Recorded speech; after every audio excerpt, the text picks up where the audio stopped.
नमस्कार, मी प्रसन्न जोशी. आपल्या सगळ्यांचं झिरो अवरमध्ये आजच्या एपिसोडला स्वागत करताना फक्त औपचारिकता मनात आहे, कारण प्रसंग तसा स्वागत समारंभ करण्याचा नाही आहे. वस्तुतः असा एक सत्कार समारंभ आज कर्नाटकमधल्या बंगळुरूमध्ये होत होता, कारण तिथे RCBनं जो IPL सामना सगळे जिंकले आणि महाचॅम्पियन्स म्हणून ते जाहीर झाले. त्याच्यानंतर सत्कार होणं स्वाभाविक आहे, गर्दी होणंही कौतुकास्पद आहे. विराटचं जुनं स्वप्न सुद्धा पूर्ण झालं, कारण सगळे टिकमार्क त्याच्या करिअरमध्ये होते. एक IPL राहिलं होतं त्याच्या टीमबद्दलचं, तेही झालं. पण त्या गर्दीमध्ये जी हाताबाहेर गेली त्याचं खापर कोणावर फोडायचं ते नंतर बघावं लागेल. मात्र या क्षणीची बातमी अशी आहे की त्यात 11 जण मृत्युमुखी पडले त्या गर्दीमध्ये, 25 पेक्षा जास्त जखमी आहेत. आणि सगळ्यात वाईट गोष्ट म्हणजे बंगळुरू शहराबद्दल थोडी जरी तुम्हाला माहिती असेल तर तुम्हाला कल्पना आहे भारतातल्या वर्स्ट ट्रॅफिकबद्दल, अतिशय वाईट ट्रॅफिक कंजेशनबद्दल बंगळुरू ओळखलं जातं. आणि अशा शहरात मेट्रो आता बंद करण्यात आली आहे, कारण प्रचंड गर्दी आहे. त्यामुळे ज्याने मार्ग सुटकेचा केला पाहिजे तो बंद केल्यामुळे स्टेडियमची गर्दी आता रस्त्यांवर पसरलेली आहे. आणि यामध्ये आता पुन्हा एकदा आरोप प्रत्यारोप सुरू झालेले आहेत. भाजपनं काँग्रेसवर आरोप करावे, काँग्रेसने मग महाकुंभमध्ये कशी गलथान कारभार केला भाजपनं ते सांगावं, ते सुरू झालेलं आहे. प्रश्न असा आहे, सर्वसामान्य माणसं, ठीक आहे आताताईपणा झाला असेल, ठीक आहे त्यांनी गर्दी केली असेल, त्यांना कल्पना आली नसेल, पण शेवटी ती माणसं आहेत. प्रशासन तर तुमच्या हातात आहे. आणि यामध्ये ही 11 जण गेलेली आहेत. वाईट म्हणजे त्याच्यामध्ये एक 9वीतली मुलगी सुद्धा आहे जिचा मृत्यू झालेला आहे, जे अधिक दुखावणार आहे, जे अधिक हृदयाला स्पर्शून जाणार आहे, वाईट वाटवणार आहे. आणि या पार्श्वभूमीवर घटना जरी बंगळुरूतली असली तरी अशा घटना देशभर घडलेल्या आहेत. कुठे तिकडे हाथरसमध्ये कुठल्या तरी भोलेबाबाच्या सत्संगासाठी महिला जमतात, 100 मृत्युमुखी, 200 जखमी होतात. मुंबईतल्या एल्फिन्स्टनला काही वर्षांपूर्वी 2017 साली अशाच प्रकारे पुलावरनं कामाला जाणारी माणसं, गर्दी चेंगराचेंगरी होते, त्याच्यात माणसं जातात. आत्ताच्या या वर्षामध्ये सुद्धा आपल्याला महाकुंभमध्ये बघायला मिळालं, तिथे जाहीर आकडा 30चा आहे, पण तो जास्त असावा असं विरोधी पक्षांचं म्हणणं आहे. गोव्यामध्ये ही स्थिती, तिरुपतीला ही स्थिती, असं अनेक ठिकाणी झालेलं आहे. ही गर्दी असते, उत्साहाला उधाण येतं, मात्र मृत्यू तेवढाच भयान येतो. आणि त्याबद्दलच आजची झिरो अवरची चर्चा आहे. ही चर्चा एक प्रकारे आपल्या सगळ्या एकमेकांमधला संवाद आहे आणि इथे खऱ्या अर्थानं चर्चा जनहिताची आहे. ती जाणून घेण्यासाठी पहिल्यांदा आपण आजचा प्रश्न बघूया. त्यासाठी मी जाणार आहे माझा पोल्स मीडिया सेंटरला आजचा प्रश्न जाणून घेण्यासाठी, आणि तिथून आपण पोल सेंटरवरती जाणून घेऊयात आणि त्यानंतर पुढे जाणार आहोत. आजचा प्रश्न आहे, RCBच्या सत्कार समारंभाआधी बंगळुरूत चेंगराचेंगरी, कर्नाटक सरकारनं सत्कार समारंभाची घाई केली असं वाटतं का? हा प्रश्न तुम्हाला आहे. आणि हा प्रश्न कर्नाटकचा आहे म्हणून सोडून देऊ नका. कर्नाटक आपल्या भारताचा भाग आहे, आपलं शेजारी राज्य आहे, आणि हा आपल्याला सुद्धा धडा आहे, कारण आपल्याकडे सुद्धा असे सत्कार समारंभ झाले. पुन्हा एकदा लक्षात घ्या प्रश्न, RCBच्या सत्कार समारंभाआधी बंगळुरू चेंगराचेंगरी, कर्नाटक सरकारनं सत्कार समारंभाची घाई केली असं वाटतं का? तुमचं उत्तर आम्हाला हवं आहे. आमच्या ABP माझाच्या X पोस्टवर, फेसबुक अकाउंटवर, यूट्यूब चॅनलच्या हँडलवर आणि इंस्टाग्रामवर. या कौलाला तुमच्याकडनं मतदान होणं अपेक्षित आहे. सगळ्यात शेवटी आपण तो कौल बघू. दरम्यान कर्नाटकचे मुख्यमंत्री कर्नाटकचे मुख्यमंत्री सिद्धरामय्या आणि उपमुख्यमंत्री DK शिवकुमार यांनी काय प्रतिक्रिया दिली आपण पाहूया. The people, I'm also going little late to the hospital because now lot of trouble is there. I don't want to disturb the doctors who are trying to take care of the patients. And only the exact number is not been still this one. So we are at it. We appeal to all of them to still to be calm. How many people died? That is why we cut off a lot of programs were there. We didn't want to continue with the program. Only within 10 minutes with one round we just closed it.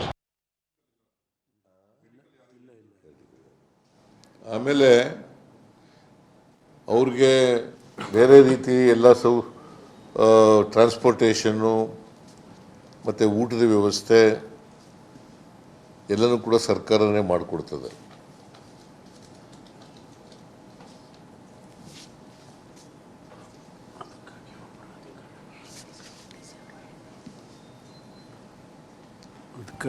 ಇದು ಒಂದು ಅನಿರೀಕ್ಷಿತ ದುರಂತ.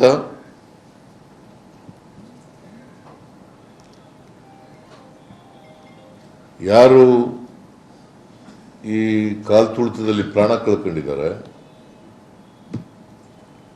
ಅವರ ಆತ್ಮಕ್ಕೆ ಶಾಂತಿ ಸಿಗಲಿ ಅಂತೇಳಿ. दरम्यान BCCIचे अंतरिम अध्यक्ष राजीव शुक्ला यांनी काय म्हटलंय तेही पाहूया. भीड़ बहुत ज़्यादा हो गई थी। अचानक इस कार्यक्रम को आयोजित किया गया, उसकी और ये अंदाज़ा किसी को नहीं था। फ्रेंचाइजी से मेरी बात हुई, फ्रेंचाइजी भी कहना उनको भी अंदाज़ा नहीं था कि इस तरह भीड़ उमड़ पड़ेगी। तो ये अचानक हुआ हादसा है जिसको लेके सारे लोग दुखी हैं, और जो भी जितनी मैक्सिमम मदद हो पाएगी मृतकों के परिवारों की और जो घायल हैं उनकी, वो सब करने का प्रयास हो रहा है। दरम्यान पंतप्रधान मोदींनीही एक्स पोस्ट करत आपल्या सहवेदना व्यक्त केल्यात. आपण पाहूया. मोदी लिहितात, बंगळुरूमधील दुर्घटना अत्यंत हृदयद्रावक आहे. या दुःखद घटनेत ज्यांनी आपल्या प्रियजनांना गमावले त्यांच्यासोबत माझ्या सहवेदना आहेत. जखमींची तब्येत सुधारावी यासाठी मी प्रार्थना करतो.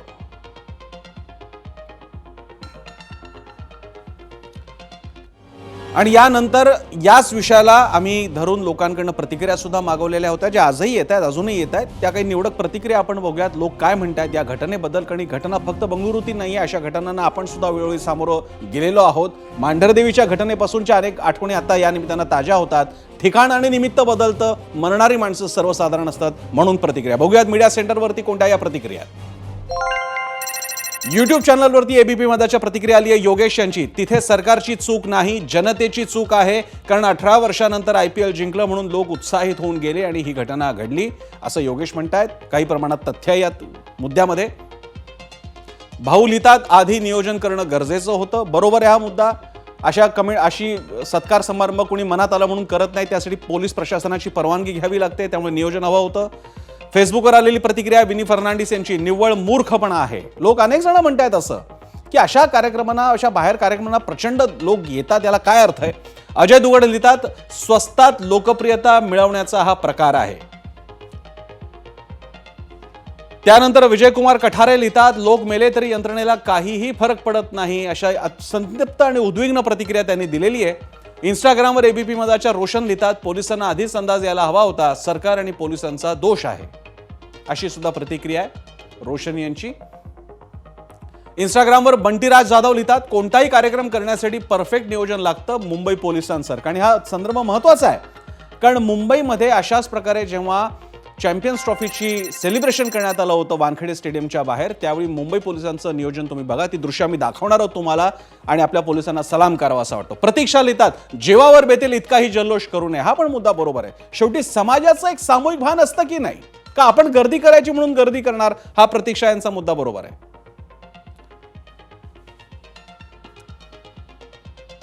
दरम्यान मगाशी म्हटल्याप्रमाणे अशा घटना पहिल्यांदा नाही घडलेल्या आहेत आणि दुर्दैवानं ही शेवटची घटना सुद्धा नसेल. निमित्त आणि जागा फक्त बदलतात. कुठे असतात क्रिकेटप्रेमी, कुठे असतात भाविक, कुठे असतात प्रवासी. अशाच प्रकारे चेंगराचेंगरी होते आणि जीव जातात. अशा कुठल्या घटना मधल्या काळात घडलेल्या आहेत. आणि आम्ही जेव्हा ही यादी बनवायला घेतली त्यावेळी दुर्दैवाने म्हणावं असं वाटतंय, दोन महिन्याने अशा घटना घडलेल्या गेल्या काही महिन्यामध्ये दिसत आहेत. पुन्हा एकदा मीडिया सेंटरला जाऊन आपण बघूया त्या कोणत्या कोणत्या घटना घडल्या होत्या. 3 जुलै 2024 उत्तर प्रदेशातील हाथरस इथं भोलेबाबाच्या सत्संगात 100 मृत्यू 200 जखमी. 100 मृत्यूपैकी सर्वसाधारण सगळ्या महिला होत्या. अतिशय वाईट.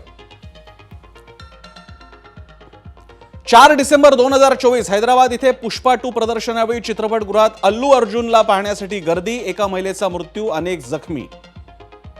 8 जानेवारी 2025 आंध्र प्रदेशातील तिरुपतीला वैकुंठ एकादशीच्या दर्शनासाठी टोकन वाटपावेळी चेंगराचेंगरी, 6 भाविक मृत्युमुखी, अनेक जखमी. 28 जानेवारी 2025 प्रयागराज येथील महाकुंभमेळ्यात चेंगराचेंगरी, 30 मृत्यू, 90 जखमी. आकडा मोठा असल्याचा विरोधकांचा दावा. 10 फेब्रुवारी 2025 महाकुंभाला जाणाऱ्या ट्रेनमध्ये चढण्यासाठी दिल्ली स्थानकावर गर्दी, 18 मृत्यू आणि 25हून अधिक जखमी. 3 मे 2025 गोव्यात लईराई देवी मंदिरात जत्रेनिमित्त गर्दी, चेंगराचेंगरीत 6 भाविकांचा मृत्यू, 50हून अधिक जखमी.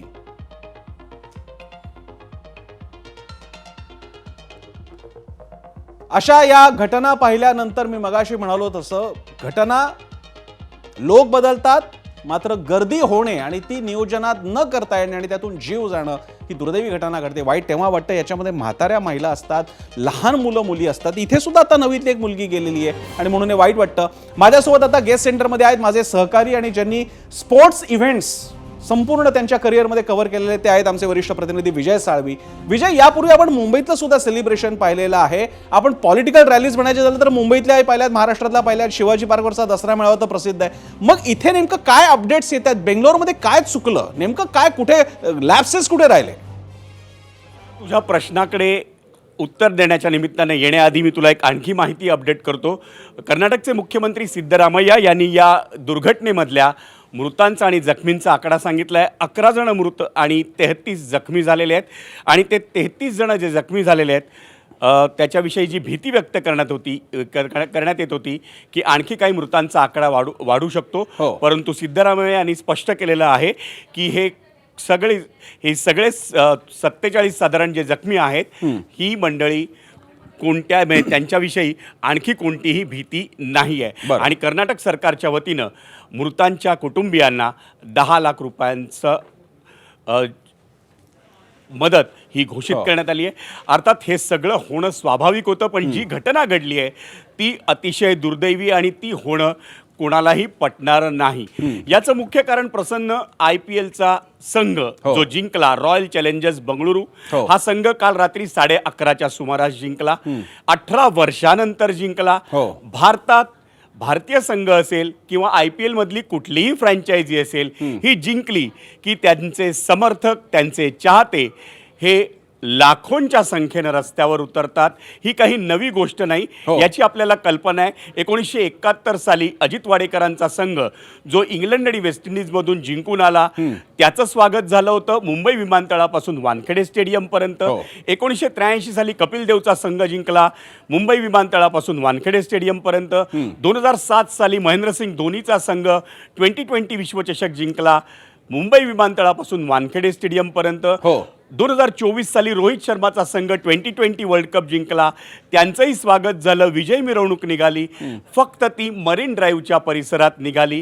प्रसन्न, या प्रत्येक वेळी जो सेलिब्रेशनचा परिसर होता तो प्रचंड मोठा होता. त्यामुळे भारतात जी लाखोंच्या संख्येनं गर्दी उतरते ना सेलिब्रेशनला क्रिकेटच्या, ती सामावणं हे सहज शक्य झालं. कर्नाटककडनं चुकी काय झाली, काल रात्री 11:30 वाजता जिंकलेल्या संघाचं सेलिब्रेशन हे तातडीनं घेण्यात आलं. त्याच्या मागे नियोजन होतं का, त्याच्या मागे पोलीस यंत्रणेला नेमका कितीचा आकडा रस्त्यावर उतरेल याची कल्पना होती का? मुंबईमध्ये त्या दिवशी कार्यालयांना सुट्टी देणं, शाळांना सुट्टी देणं, कॉलेजना सुट्टी देणं, हे वेळेत नियोजन केलं जातं. हे कर्नाटक सरकारला करणं स्वाभाविक नव्हतं, कारण रात्री 11:30च्या सुमारास जिंकलेल्या संघानंतर तो संघ दुपारी बंगलोरमध्ये येतो, त्याचं सेलिब्रेशन सुरू होतं.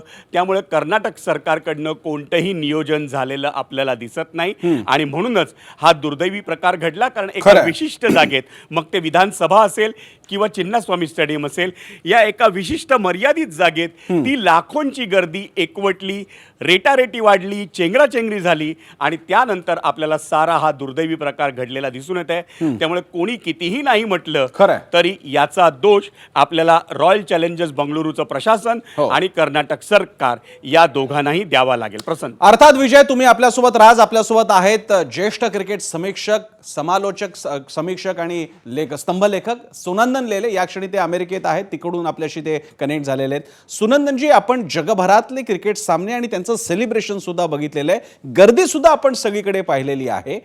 नेमकं काय हे डायनामिक्स आहेत भारतातल्या बाबतीतल्या परिस्थितीमध्ये? तुमचे अंदाज काय आहेत? नेमकं कुठे काय विशेषतः स्टेडियमची एक टोपोग्राफी जर का आपण बघितली, बाजूची सगळी जागा बघितली, त्याच्यातला काही प्रॉब्लेम येतो का, की या फॅन्सचा दोष आहे? कारण आमच्याकडे काही प्रतिक्रिया येतात की फॅन्सना तरी काय गरज आहे, 9वीतली मुलगी लेलेजर 9वीतली मुलगी तिकडे का गेली होती? तुमचं काय मत आहे या बाबतीत? प्रसन्न, जेवढा दोष हा प्रशासनाचा आहे तेवढाच दोष क्रिकेट असोसिएशनचा आहे, तेवढाच दोष खेळाडूंचा आहे आणि तेवढाच दोष या वेड्या फॅन्सचा सुद्धा आहे. कारण तुम्हाला माहिती आहे की इथं चेंगराचेंगरी होणार आणि तिथं तुम्ही जाणं, ज्या वेळेला ना तुम्हाला विराट कोहली येऊन तुम्हाला हात मिळवणार आहे, ना तुम्हाला कुठलं बक्षीस देणार आहेत, ना फॅन्सचं काही कौतुक करणार आहेत, हे म्हणजे भारतामध्ये हे जे आहे हा शुद्ध वेडेपणा आहे. विजय आता जे सांगत होता ती दृश्य विजय तुला आणि मला डोळ्यासमोर नक्कीच असतील की वानखेडेच्या परिसरामध्ये ज्या वेळेला किती लोक जमलेले होते माझं तर म्हणणं आहे की त्यावेळेचं महाराष्ट्र प्रशासन सुद्धा पोटात गोळा घेऊन घरी बसलेले असतील की कुठल्या क्षणी काय होईल, कारण प्रसन्न दुसऱ्या दिवशी 8-10 हजार चपला त्या भागात सापडलेल्या होत्या. खरंय. त्यामुळे हा वेळा प्रकार आहे, आस्किंग फॉर ट्रबल ज्याला इंग्रजीत म्हणतात तसा हा प्रकार आहे. आणि काल विराट कोहलीनी भावनेच्या भरात सांगितलं फॅन्सना, सी यू टुमॉरो. अरे बाबा, तू तिथं निवांत जाणार आहेस, तुझे तिथं सिक्युरिटीची सगळी सोय आहे, हो. तुला आज जाणं बाहेर येणं हे सगळं शक्य आहे, फॅन्सना नाहीये रे. हो. आणि लक्षात घ्या, वानखेडेचा परिसर, मरीन ड्राईव्हचा परिसर, चिन्नास्वामीचा परिसर हा छोटा नाहीये. हो. पण या वेळेला जी गर्दी उसळते, खरंय. जमते नाही, उसळते प्रसन्न, त्याच्यानंतर हे कंट्रोल करणं अवघड आहे. या गोष्टी बंद व्हायला पाहिजे. अर्थात सुनंदन लेलेंनी अतिशय महत्वाचा मुद्दा, आणि मला कौतुक वाटतंय, त्यांनी अगदी जाता जाता का होईना, अगदी थोडी का होईना, पण विराट कोहलीकडे एक बोट दाखवलंय, जे साधी गोष्ट नाहीये. आणि मला विजयला हा प्रश्न विचारायचा आहे. विजय, प्रशासनाला 10 प्रश्न विचारूयात, तिकडच्या सिद्धरामय्या सरकारला 20 प्रश्न विचारूयात, पण हे जे आपले सेलिब्रिटी आहेत, मग ते फिल्मचे असो नाही तर क्रिकेटचे असो, विराटचा एक शब्द, आणि बरं तू नायक आहेस, तू त्या हेड आहेस, त्या कॅप्टन आहेस तू त्या टीमचा, आणि तू म्हणतो की उद्या भेटूयात आपण, आलेच सगळे भेटायला, आता काय करायचं, हे जे बोट दाखवावं लागेल त्याचं काय, ही पण जबाबदारी टाळायला म्हणजे किमान या निमित्तानं आता धडा मिळाला असेल आपल्या या सेलिब्रिटींना. सेलिब्रिटींना नाही, मला वाटतं सगळ्या सुनंदनने ज्या शब्दात, ज्या भाषेत त्याने त्याचं दुःख किंवा त्याची वेदना जी मांडली आहे ना, याने मला वाटतं केवळ विराट कोहली नाही, RCBच नाही तर मला वाटतं कर्नाटक प्रशासनाला देखील मोठा धडा मिळालेला असेल. बरोबर आहे. याचं मुख्य कारण प्रसन्न हे आहे ना, सगळ्यात महत्त्वाची, रॉयल चॅलेंजर्स बंगळुरू जिंकली, मुंबई इंडियन्स जिंकली, याच्यानंतर ते जे राज्य आहे त्याची आणि त्याची प्रतिष्ठा काय संबंध आहे, याचं कारण कुठलीही फ्रँचायझी ही त्या कंपनीच्या मालकाची असते, त्या संबंधित खेळाडूची असते, त्या राज्याचा कुठलाही संबंध येत नसतो त्याच्याशी.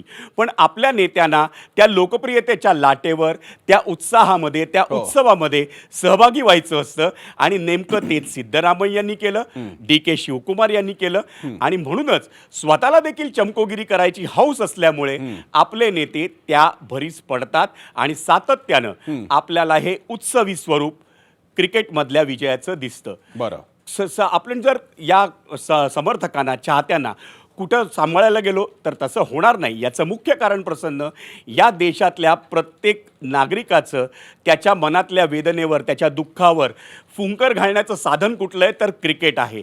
जर त्याला त्याचं सेलिब्रेशन करायचं आयुष्यात सगळं विसरून, तर त्याचं निमित्त काय आहे तर क्रिकेटमधला विजय आहे. त्यामुळे आपल्याला लक्षात घ्यायला पाहिजे कोणाला, RCB प्रशासनाला, लक्षात घ्यायला पाहिजे कोणाला तर कर्नाटक प्रशासनाला. हा समर्थक, हा चाहता लाखोंच्या संख्येनं रस्त्यावर उतरणार आहे, आणि जर विराट कोहलीसारखा नायक, जो सुनंदनने म्हटलं, तो नायक जर त्यांना प्रोत्साहन देणार असेल, उद्या भेटूया, तर मला वाटतं ती लाखोंची गर्दी आणखी काहीतरी दुपटीने तिपटणी वाढते.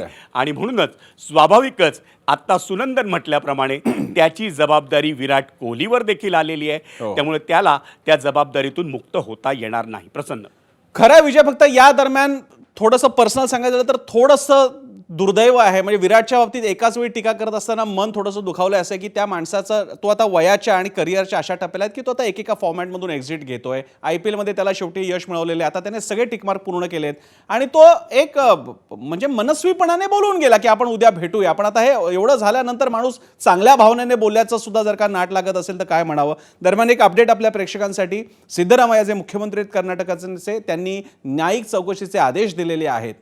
तर ही एक महत्त्वाची अपडेट आहे. पण प्रश्न असा आहे, या न्यायिक चौकशीचे आदेश देत असताना सगळ्यात पहिल्यांदा ही जबाबदारी स्वीकारणं, त्यासाठी आणि प्रशासनाला त्याबाबतीत जबाबदार धरणं, ही कृत्यसुद्धा त्यांच्याकडून अपेक्षित होतं. मी पुन्हा सुनंदन लेलेंकडे जातोय. सुनंदन सर, म्हणजे इथे साऊथ वर्सेस नॉर्थचा भेदभाव खरंच मुळामध्ये नाही, पण तरीसुद्धा मी विचारतो, अल्लू अर्जुनच्या चित्रपटाच्या गर्दीवेळी सुद्धा हैदराबादमध्ये असंच गर्दी झाली होती, एकाचा बळी गेला होता, किंवा आता या घटना होत आहेत. आता नॉर्थमध्ये होत नाही अशातला भाग नाही. कुंभमेळ्यासकट अनेक 10 उदाहरणं आम्ही पण मगाशी दिलेली आहेत. पण मला स्पोर्ट्सच्या बाबतीत विचारायचं आहे, ज्याच्यामध्ये सेलिब्रिटी तयार होतो, मग तो स्पोर्ट्स सेलिब्रिटी असो नाही तर फिल्म सेलिब्रिटी असो, या बाबतीत काही फरक आहे का? त्यामुळे या घटना जरा जास्त बघायला मिळतात का? तुमचा प्रेक्षकांचा बाबतीतलं आकलन कसं आहे, जगभरातलं आणि भारतातलं? अरे प्रसन्न, तू लक्षात घे, मांढर देवीचं काय म्हणशील, कुठल्या तरी बाबाच्या सत्संगाला गेलेल्याचं काय म्हणशील. आपल्या इथं लोक खरोखर या बाबतीत भावनेच्या भरात वाहून जातात. कारण जर तुम्ही समजा एखाद्या वाईल्ड लाईफ सफारीला गेलेला असला आणि तुम्ही जीप मध्ये बसायच्या ऐवजी बाहेर फिरायला लागला तर वाघ तुमच्यावरती झडप टाकणार ना. तसंच हे आहे की तुम्हाला माहिती आहे की इथे जी गर्दी होणार आहे ही गर्दी तुमच्या आवाक्याच्या बाहेरची असणार आणि याच्यामध्ये नॉर्थ साऊथ ईस्ट वेस्ट कृपा करून हे करू नका. मुंबईमध्ये त्या दिवशी काही घडलं नाही, देवाचे आभार माना. कारण त्यावेळची ती गर्दी ही कोणाच्याही काय म्हणतात कंट्रोलच्या बाहेरची होती, ही गोष्ट लक्षात घ्यायला पाहिजे. हो. जशी बँगलोरची आजची गर्दी ही नियंत्रणाच्या बाहेरची होती. याच्यात एक अजून मी दोष फॅन्सना देतो. हो. आपल्याकडच्या फॅन्सना प्रसन्न दोनच अवयव आहेत, एक डोकं आणि दुसरं पाय. जिंकलं तर डोक्यावरती घेऊन नाचायचं, हरलं तर पायदळी तुडवायचं. त्यामुळे हरल्यानंतर 10 माणसं सुद्धा आलेली मी बघितलेली नाहीयेत एअरपोर्टला खेळाडूंना रिसीव्ह करायला. हो. ही सत्य परिस्थिती सुद्धा मी बघितलेली आहे. त्यामुळे मी एकाही या सेलिब्रेशनच्या ठिकाणी मी जात नाही. कारण तुम्ही तिथं जाणं हे पायावरती धोंडा पाडून घेणं आहे असं माझं स्पष्ट मत आहे. लेलेंनी अगदी स्पष्टतेपणा दाखवलेला आहे आणि हा कोणीतरी आता दाखवायची गरज आहे. हेच आमचं स्पिरिट, हे आमचं सेलिब्रेशन. बघा कशी गर्दी केली, कसे आम्ही फटाके फोडतो, त्याची किंमत मोजावी लागते. त्यामुळे कोणीतरी वाचा फोडलेली आहे, त्याच महत्त्वाचं आहे. मी विजयकडे जातो. विजय, काही बाबतीत थोडे गुण आपण महाराष्ट्राला द्यायला हवेत. पुन्हा इकडे प्रदेश वगैरे कर्नाटक विरुद्ध महाराष्ट्र मुळीच नाही, त्यांच्या पण काही चांगल्या गोष्टी असतील, त्यांचं खरं तर अभिनंदनच आहे IPL जिंकल्याबद्दल. पण तरीसुद्धा मी विजय आठवण करून देतो, रोहित शर्माचा सत्कार होता 2020 वर्ल्ड कप जिंकल्यानंतरचा आणि त्यावेळी महाराष्ट्र सरकारनं परेड वेगळी ठेवली, सत्कार वेगळा ठेवला आणि त्याच्यामुळे नियोजन करता आलं. याकडे आत्ताच्या या ताज्या संदर्भासह कसा पाहतोस तू विजय? प्रसन्न, तोच मुद्दा आपण मला वाटतं पुन्हा सांगायला हवा. याचं मुख्य कारण विजय, मी तुला थोडंसं थांबवत आहे. आपण ही दृश्य पाहतोय, मन हेलावून टाकणारी दृश्य बघतोय विजय. ही आता बेंगलोरच्या या चिन्नास्वामी स्टेडियमच्या परिसरातल्या रस्त्या गल्ल्यांबद्दलची तिकडची व्हिज्युअल्स आहेत. चपलांचा आणि शूजचा खच पडलेला आहे तिकडे. लोक बघतायत कोणी कोणाची काही ओळख सापडते का, कोणी काही भेटतंय का, कोणी मिळतंय का. मात्र आपण या गर्दीमुळे लक्षात करू शकतो की केवढं प्रेशर असेल. हे फक्त लोकांचे ज्यांच्या चपला निसटल्या, शूज तिकडे राहिले, तेवढी ही एवढा सगळा ढीग तिकडे आणि खच पडलेला आहे. विचार करा गर्दी किती असेल. पुन्हा एकदा मी विजयाकडे जातो. विजय, राहिलेला मुद्दा प्लीज. हां, तर प्रसन्न, जेव्हा रोहित शर्माचा भारतीय संघ 2020 वर्ल्ड कप जिंकून भारतात आला त्यावेळेला पूर्ण नियोजन करण्यात आलेलं होतं. कार्यालयांना सुट्टी देण्यात आलेली होती. तिथल्या शाळा आणि कॉलेजेसचा तर प्रश्नच नाही. ती सकाळी ती सगळी मंडळी आपापल्या घरी परतली होती. त्यामुळे पोलिसांना त्या परिसराचा ताबा घ्यायला वेळ होता, पोलिसांना नियंत्रण करायला वेळ होता. ते अख्खं सेलिब्रेशन जे झालं ते मरीन ड्राईव्हच्या पूर्ण रस्त्यावर झालं होतं. त्यामुळे तो रस्ता ती गर्दी सामावून घेणारा होता. अर्थातच सुनंदनने जो प्रश्न उपस्थित केला ती गोष्ट तिथंही झाली. अनेकांना श्वास कोंडून घेरी आली, काही जण दुर्दैवीरित्या जखमी देखील झाले. पण आज जे कर्नाटकमध्ये किंवा बंगलोरमध्ये घडले तसा प्रकार मुंबईत आजपर्यंतच्या कुठल्याही विजय मिरवणुकीत झालेला नाही. मग 1971च्या अजित वाडेकरांची टीम असो, 1983 कपिल देवची टीम असो, 2007 सालची धोनीची टीम असो किंवा रोहित शर्माची 2024ची वर्ल्ड कप विजेती टीम असो, यांच्या विजय मिरवणुकीत. पण आज नेमकं काय झालं? बंगलोर 18 वर्षांनी जिंकली. 18 वर्षांनी जिंकलेली बंगलोर रात्री 11:30च्या सुमारास जिंकली. ते दुपारी बंगलोरमध्ये दाखल झाली ती टीम अहमदाबादमधून आणि तेवढ्या वेळेत नियोजन करणं कदाचित कर्नाटक सरकारला जमलेलं नाही. एकाच दिवशी 2 कार्यक्रम ठेवले. विजय मिरवणूक किंवा ओपन बस परेड त्यांनी रद्द केली. पण ती जरी रद्द केली असली तरी विमानतळापासून विधानसौधा म्हणजे विधानसभा त्यांची आणि त्या विधानसभेतल्या कार्यक्रमानंतर पुन्हा चिन्नास्वामी स्टेडियम हा जो छोट्याशा जागेमध्ये जो मोठा कार्यक्रम, अति मोठा कार्यक्रम घेतला, लाखोंची गर्दी तिथे आली आणि साहजिकच जे काही 1001 पोलीस काय किंवा काही 1000 पोलीस असतील त्यांना त्या लाखोंच्या गर्दीला आटोक्यात आणणं, नियंत्रणात आणणं त्यांच्या आवाक्या पलीकडचं ठरलं. प्रसन्न, विजय, हा मुद्दा महत्त्वाचा आहे. याबाबतीत थोडं जगामध्ये असे प्रसंग घडलेत का, जगातला प्रेक्षक कसा वागतो, यासाठी मी पुन्हा सुनंदन लेलेंकडे जातो. सुनंदनजी, आपण जगभरात अनेक सामने कव्हर करण्यासाठी अनेक देशांमध्ये गेलेले आहेत. तिकडचा प्रेक्षक कसा असतो का, आपण उगाच म्हणजे आमचा भारतीय प्रेक्षक असाच, असं थोडंसं आत्मटीका करणं ठीक आहे, पण म्हणजे बाहेरही असंच असतं का? मग तो फिफा वर्ल्ड कप असो, मग तो बाकी काय अमेरिकेतले तिकडचे टुर्नामेंट्स असो किंवा क्रिकेट असो, तुमचं काय मत आहे? फरक आहे, कबूल केली पाहिजे की फरक आहे. कारण प्रसन्न जगभर या सेलिब्रेशनचे काही काही प्रसंग जेव्हा मी बघतो, मग ते लिव्हरपूलनी कित्येक वर्षानंतर जिंकलेलं पद असू देत किंवा रियाल माद्रिदचं असू देत किंवा हो. काही असू देत, इथे प्रेक्षक हे स्वतःच्या धुंदीमध्ये ते सेलिब्रेशन करून मोकळे होतात. इथे जे काल 5-10 लाख लोक जमलेले असतील बँगलोरमध्ये, प्रत्येकाला विराट कोहलीला भेटायची मनोमन इच्छा असेल, भाबडेपणा असेल की अरे आपल्याला आज जायला मिळेल. ज्या वेळेला सेलिब्रेशन मुंबईमध्ये झालं, तेव्हा प्रेक्षक क्षमता एवढीच लोक वानखेडमध्ये बसली का? अजिबात नाही. खूप प्रचंड जास्त प्रमाणात लोक घुसतात. हो. त्या दृष्टीने जर तुम्हाला एवढी सगळी कल्पना आहे, हो. तर हा अट्टहास करणं हे चुकीचं आहे. बरं. जर का बँगलोर प्रशासनाला त्याची जर का माहिती किंवा थोडा अंदाज जरी असता, हो. तरी त्यांनी ते चिन्नास्वामीमध्ये नाही, तिकडच्या रेसकोर्सला ठेवलं असतं. हो. एखाद्या मोठ्या सभेसारखं त्याचं स्वरूप केलं असतं. तुम्ही सेलिब्रेशन करा रे, करायला प्रॉब्लेम नाहीये, पण लोकांना श्वास घेण्यासाठी तर वेळ द्या. खरंय. तुम्ही इतक्या चेंगराचेंगरीच्या ठिकाणी बोलवलं तर या गोष्टी घडणारच. आणि मग जे लोक गेले त्यांना माझी श्रद्धांजली आहे, पण अखेर त्यांनी पायावरती चुंगा पाडून घेतलाय, हे माझं स्पष्ट मत आहे. अतिशय हा पण मुद्दा या निमित्तानं पुढे आलेला आहे. जगामध्ये काय घटना घडतात आणि कशा आपल्याकडे घटना घडलेल्या आहेत. आपल्यासोबत आता आहेत प्रसिद्ध क्रिकेटपटू. होता त्यांना माझी म्हणावं लागेल, कारण त्यांनी राजकारणात प्रवेश केला, पण तरी सुद्धा एकदा क्रिकेटपटू, शेवटपर्यंत क्रिकेटपटू, स्पोर्ट्समनच असतो तो. केदार जाधव आपल्यासोबत आहेत. केदारजी, आपली पहिली प्रतिक्रिया या फॅन्सच्या प्रतिसादाबद्दल, त्यातून घडलेल्या या दुर्दैवी प्रसंगाबद्दल आणि जबाबदारीबद्दल आपलं काय विश्लेषण आहे?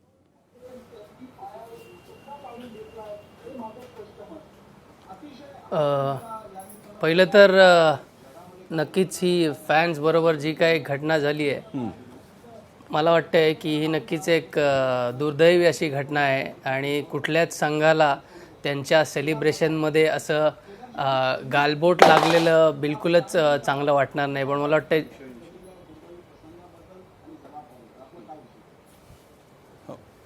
हां. केदार आमचे आपले माझा सहकारी आणि क्रिकेट विश्लेषक आणि स्पोर्ट्स पत्रकार आमचे विजय साळवी आपल्यासोबत आहेत. ते तुमच्याशी बोलतायत, प्रश्न विचारतात. विजय. केदार, आपण वारंवार बघितलंय, भारतात जेव्हा विश्वचषक जिंकून आपला संघ किंवा अजित वाडेकरांचा संघ देखील इंग्लंड किंवा वेस्ट इंडिजमध्ये जिंकून जेव्हा भारतात आला, तेव्हा अतिशय नियोजनबद्ध पद्धतीनं त्याचं आयोजन करण्यात आलं होतं. त्यामुळे कुठलीही अनुचित घटना, दुर्दैवी घटना तिथे घडली नाही. अर्थातच 2024 साली जेव्हा रोहित शर्माचा संघ भारतात आला, त्यांचं विजयी सेलिब्रेशन झालं, त्यावेळी काही जणांना घेरी आणण्याचे प्रकार घडले. पण जेव्हा एका दिवसात एखादा संघ, मग तो IPL फ्रँचायझी असेल, त्यांच्या शहरात येतो, तेव्हा तिथे नियोजन करण्यासाठी थोडासा वेळ घेणं आवश्यक होतं का? कारण भारतात कुठल्याही विजयाचं सेलिब्रेशन क्रिकेटच्या हे लाखोंच्या गर्दीनं होतं आणि अशा वेळी पोलीस यंत्रणा कमी पडली असू शकेल.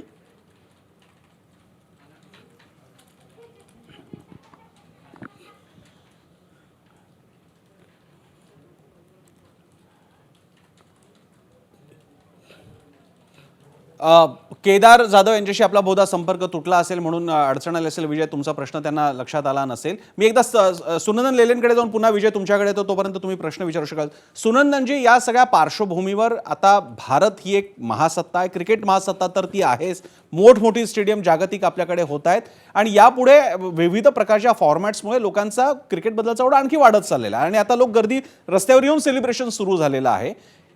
ही आत्ताची बेंगलोरची घटना पाहता कोणते धडे क्रिकेट प्रशासन, म्हणजे त्याच्यात BCCI आलं, राज्य प्रशासन म्हणजे त्या त्या ठिकाणचं राज्य पोलीस आलं आणि आपल्या ॲडमिनिस्ट्रेशनने सुद्धा शिकले पाहिजे, तुम्हाला काय वाटतं?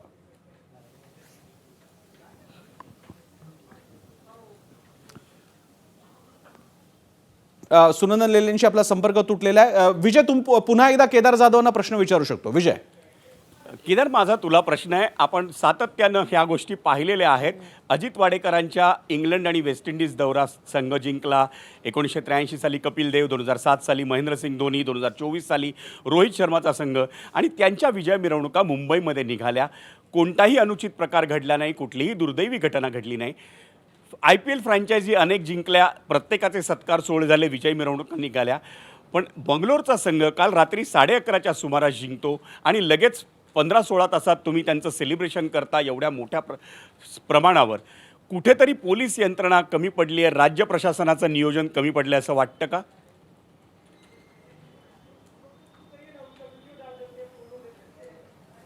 सर्वात प्रथम तर विजयजी की मला हे सांगायला आवडेल की रॉयल चॅलेंजर्स बेंगलुरूची जे फॅन बेस आहे अतिशय लॉयल आणि कट्टर चाहते आहेत त्यांचे 18 वर्षापासून. हो.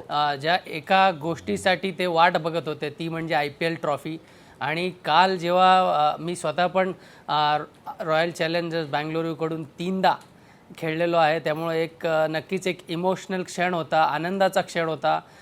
विराट कोहली असो, पूर्ण RCBचा संघ असो, RCBचे चाहते असो, या सगळ्यांसाठी एक मोठा दिवस कालचा होता नक्कीच, जेव्हा 18व्या हंगामात त्यांनी ट्रॉफी पटकवली. पण मला वाटतं आज हे जे काय झालं हे अत्यंत दुर्दैवी आहे.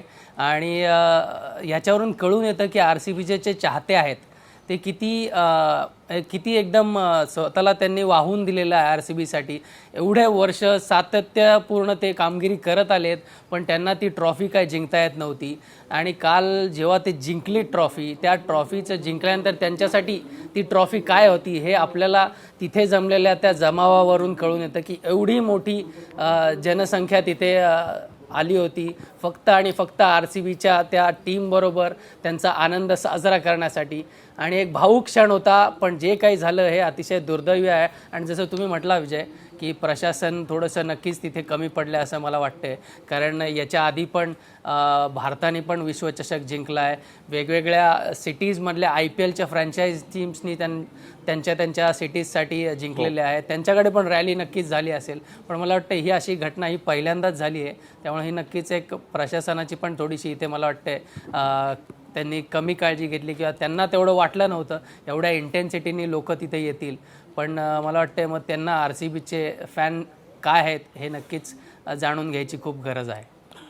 हा अतिशय महत्त्वाचा मुद्दा आहे केदार. आत्ता तू त्याचा उल्लेख केलास. आणि मगाशी BCCIचे अनेक पदाधिकारी किंवा कर्नाटकच्या प्रशासनाकडनं जेव्हा प्रतिक्रिया येत होत्या त्यांचं म्हणणं हेच होतं की आम्हाला नेमकी किती माणसं येतील याचा अंदाज आला नाही.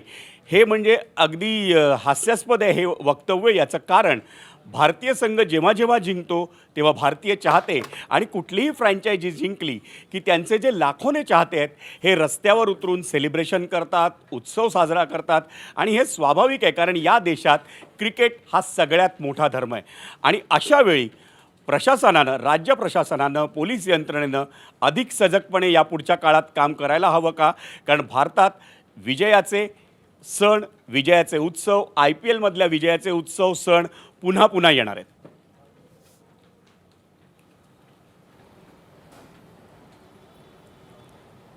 केदार, माझा प्रश्न आहे. नक्कीच मला वाटतंय की भारतामध्ये जर का भारतात जे 3 धर्म मानले जातात, रिलिजन आपण ज्याला म्हणतो, की क्रिकेट एक आहे, एक मूवीज आहे, सिनेमा ज्याला म्हणतो, आणि राजनीती. मला वाटतं ह्याच्यावर भारतीय लोक खूप जास्ती भावनिक आहेत. आणि या 3 गोष्टींवरनं नक्कीच पूर्ण भारतातल्या रहिवाशांना आनंद मिळतो. क्रिकेट हा तर एक असा आहे जो बऱ्याच वेळा देशाशी रिलेटेड असतो. जेव्हा देशाचा संघ वर्ल्ड कप जिंकतो, चॅम्पियन्स ट्रॉफी जिंकतो, तेव्हाही आपण बघितल्यात अशा रॅलीज होतात. पण मला वाटतं त्या रॅलीज मेजॉरिटी मुंबईमध्ये झालेल्या आहेत, जिथे आपल्याला कळून येतं की, आणि इथे आपल्याला जाणीव पण झाली पाहिजे की मुंबई पोलीस म्हणा किंवा महाराष्ट्र सरकार म्हणा, ह्या ज्या उत्सवामध्ये किती सहजरित्या त्यांचं काम जाणून अतिशय सुलभरित्या सगळी व्यवस्था केलेली असते. त्यामुळं कितीही जनसमुदाय तिथे जमा झाला मरीन ड्राईव्हवर, तरी पण तो कधीच अशी काही घटना दुर्दैवी झाली नाही. त्यामुळं मला वाटतं की फॅन्स किती येणार होते आणि आम्हाला याची अंदाज नव्हता हे म्हणणं मला वाटतं थोडंसं जास्ती सिरियसली घेण्याची गरज होती. कारण 18 वर्षानंतर पहिल्यांदा जिंकलेत RCB. आणि RCBचे जे फॅन्स आहेत आपण बघितलं, वर्षानुवर्ष अतिशय लॉयल कट्टर चाहते मी ज्यांना म्हणतो ते आहेत. मी बघितलं, मी स्वतः अनुभव घेतलेला आहे की मी हारो वा जिंको RCBचे फॅन्स हे RCBलाच सपोर्ट करतात. आणि अशी जेव्हा परिस्थिती असते फॅन्समध्ये, त्याच्यानंतर 18 वर्षानंतर जर का त्यांना असा जो क्षण मिळतो जिथं त्यांनी साहजिक आहे आयुष्यात कदाचित त्यांना परत कधी मिळेल माहीत नाही, आणि ही खूप महत्त्वाची गोष्ट असते. सेलिब्रेशन नक्कीच होणार आणि त्याच्यात लोक कमी येतील हे म्हणणंसुद्धा मला वाटते चुकीचं ठरेल. त्यामुळे इथे काही ना नक्कीच त्यांनी RCBचे सामने जर का बघितले असते तर त्यांना कळलं असतं की उद्या जेव्हा म्हणजे आज काल जिंकल्यानंतर आज किती जनसमुदाय तिथे उपस्थित राहू शकतो याचा अंदाज बरेच जे क्रिकेटचे चाहते आहेत त्यांना तरी नक्कीच आला असता असं माझं म्हणणं आहे. केदार, आत्ता सिद्धरामय्या जे कर्नाटकचे मुख्यमंत्री आहेत त्यांनी या प्रकरणाची न्यायिक चौकशी होईल असं म्हटलं आहे. 15 दिवसात त्याचा अहवाल येईल असंही सांगण्यात येत आहे. त्याच्यातनं जे समोर येईल त्याच्यानंतर अनेक निर्णय घेता येतील. पण आज तू 2 क्षेत्रामधला पाहुणा आहेस आमच्याकडे आलेला. एक म्हणजे क्रिकेट हे तुझं हक्काचं घरचं स्थान आहे आणि आज तू राजकारणात आलेला आहेस, समाजव्यवस्थेचा एक तू घटक आहेस. दोन्ही भूमिकांमधून यापुढच्या काळात या विजय मिरवणुकांसाठी काही निर्बंध घालायचे असतील, काही अटी घालायच्या असतील तर आपल्याला त्याच्याकडे कशा पद्धतीनं बघायला हवं हे तू आत्ता सांगू शकशील?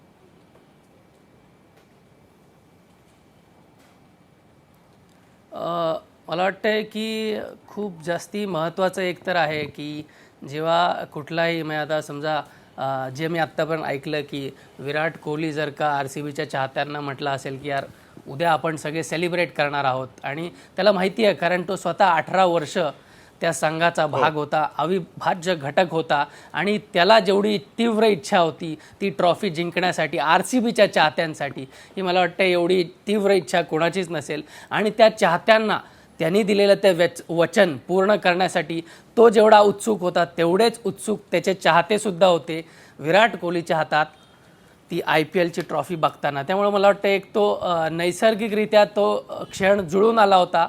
आणि ही माझी क्रिकेटर म्हणून माझी भावना आहे की नक्कीच म्हणजे मी जरी त्या संघाचा भाग असतो तर मला पण आवडलं असतं लगेच. म्हणजे ट्रॉफी इकडे जिंकलो आणि कधी एकदा जातो आहे मी बँगलोरला आणि चाहत्यांसोबत ती ट्रॉफी शेअर करतो आहे त्यांच्या आनंदात. कारण त्यांनी इररिस्पेक्टिव्ह ऑफ विन ऑर लूज ते दरवेळेस प्रत्येक सामन्याला गर्दी करतात, प्रत्येक सामन्याला तेवढंच आवाज असतो. मला वाटतं ही क्रिकेटची भूमिका झाली. पण एक राजकारणात किंवा मला वाटतं एक सरकारकडून ज्या गोष्टींची तिथे दखल घेतली पाहिजे होती ती नक्कीच तिथे कर्नाटकच्या सरकारकडून तेवढी घेतली नाही, आणि त्यामुळेच ही दुर्दैव घटना इथे झाली असं मी म्हणेन. कारण मी आधीही म्हटलो की ही काय पहिली रॅली नाही आहे किंवा पहिला संघ नाही आहे जो ट्रॉफी जिंकला आणि रॅली करतोय. आपण बघितलं कोलकातामध्ये पण रॅली झाली आहे, सनरायझर्समध्ये हैदराबादमध्ये रॅली झाली आहे, चेन्नईमध्ये रॅली झाली आहे. भारतीय संघ जेव्हा वेळोवेळी विश्वचषक जिंकला आहे, चॅम्पियन्स ट्रॉफी जिंकला आहे, त्याची रॅली मुंबईमध्ये तर पाय ठेवायला जागा नसते अशा ठिकाणी जर का रॅली होती आहे तिथे पण आपण बघितलं जनसमुदाय एवढा आला होता.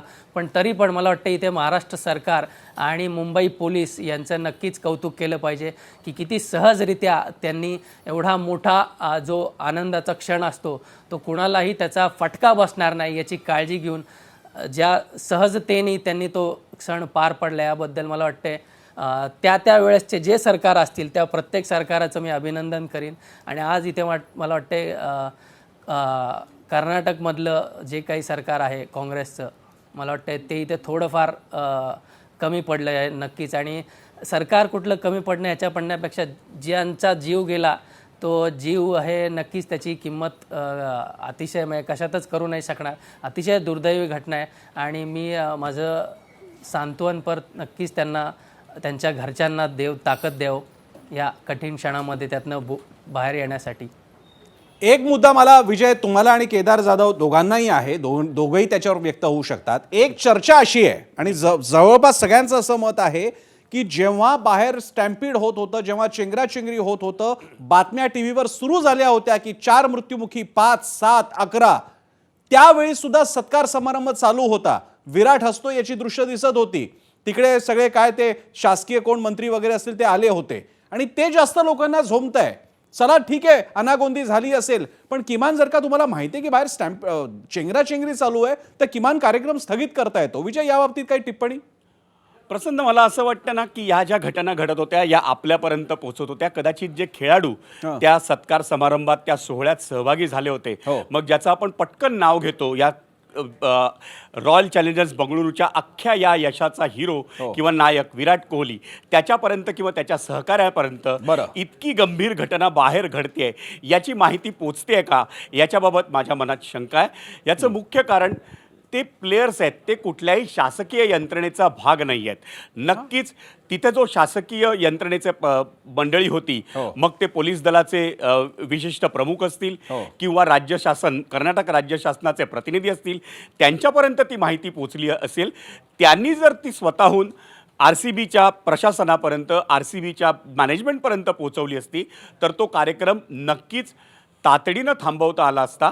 तो कार्यक्रम सुरू राहिला, त्याच्यातून असंवेदनशीलता दिसली, त्याचं खापर विराट कोहली किंवा त्याच्या सहकाऱ्यांवर फोडता येणार नाही. पण तू ज्याचा उल्लेख करतोयस त्या RCBच्या प्रशासनावर, कर्नाटक राज्य शासनाच्या प्रतिनिधींवर त्याचं खापर नक्कीच फोडता येईल.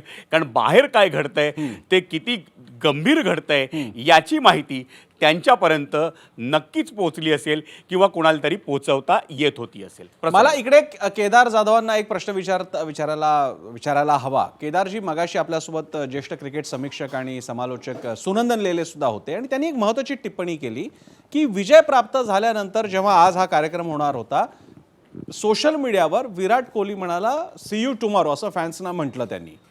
आता त्याने तो म्हणून गेला, पण खरंच फॅन्स मोठ्या संख्येने आले आणि तुम्ही म्हणता ते अगदी बरोबर आहे की फॅन्स मोठ्या संख्येनेच येणार इतक्या वर्षानंतर विजय मिळाल्यानंतर. पण तरी सुद्धा या सगळ्या प्रकारामध्ये हे खरं आहे, राज्य शासन, काँग्रेस, प्रशासन, पोलीस आणि फॅन्स सुद्धा जबाबदार आहेत. पण थोडी जबाबदारी क्रिकेटपटू आणि कॅप्टन म्हणून आपल्याला विराटकडे पण बोट दाखवलं पाहिजे. केदार,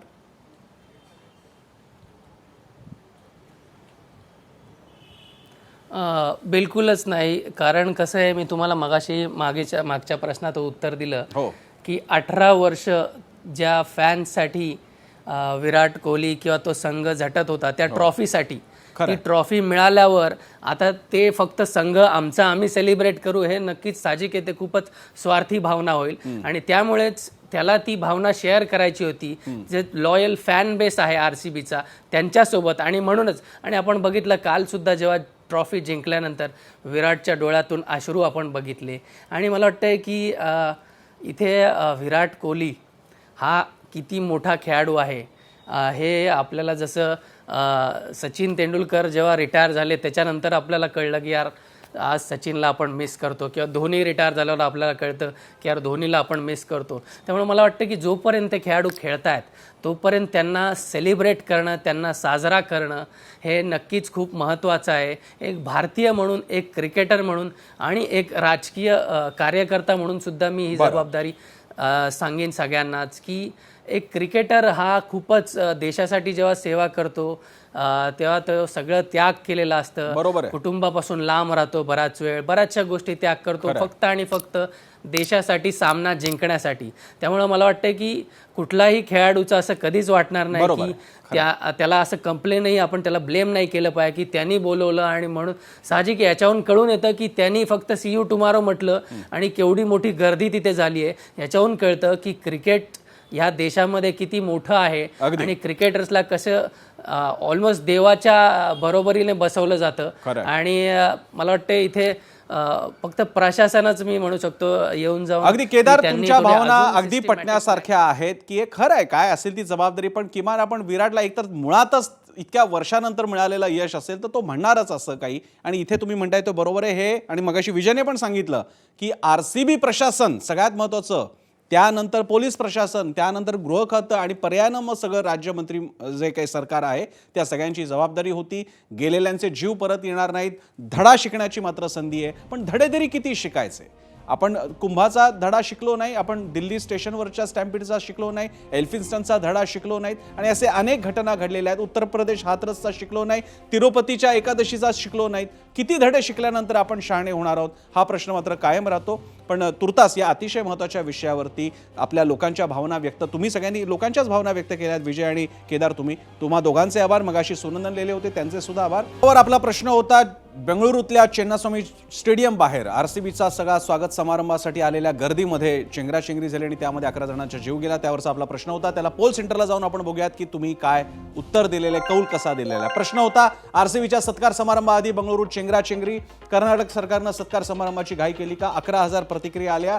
79% लोक म्हणतात होय समारंभाची घाई केली, तर 21% मात्र तसं वाटत नाहीये. मात्र एकूणच लोकांच्या मनामध्ये अनेकांच्या प्रतिक्रिया अशाच आल्या की या गोष्टी टाळल्या पाहिजेत, प्रशासनानं काळजी घेतली पाहिजे. कार्यक्रम होणारे तुम्हाला माहीत होतं आणि प्रेक्षकांनी, फॅन्सनी सुद्धा, की तुम्ही बघू शकता टीव्हीवर, तुमच्या यूट्यूबवर चॅनलवरती. थोडी काळजी घ्या स्वतःची. लहान मुलांना तर नक्की आवरा, कारण त्यातल्या एक 9वीची मुलगी सुद्धा गेलेली आहे. एबीपी माझा, उघडा डोळे बघा नीट.